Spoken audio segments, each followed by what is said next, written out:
আসসালামু আলাইকুম। আজকে কিছু হারভেস্ট করব এই চিন্তা করে আসলাম ছাদে। তো এর আগে ৩টা হয়েছিল, তারপরে যখনই মাটিটা ঠিকমতো তৈরি করে আবার এই হাফ ড্রামে দিলাম, তখন আলহামদুলিল্লাহ আমি স্যাটিসফাইড। অনেক হয়েছে, আলহামদুলিল্লাহ অনেক হয়েছে। তো ফলন আরও বাড়বে।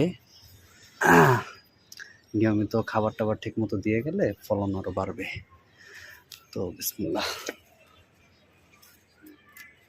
আচ্ছা, এটা ছোট লাগতে পারে, কিন্তু পাখি আমাদের সিগন্যাল দিছে যে হ্যাঁ পেকে গেছে, অনেকগুলো পাকছে। চাইলে মানে অনেকগুলা গাছের মধ্যেই পাকবে, অনেকগুলা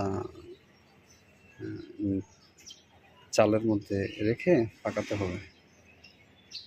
তো এই যে একটা, এই যে বলছিলাম যে পাখি আমাদের সিগন্যাল দিছে।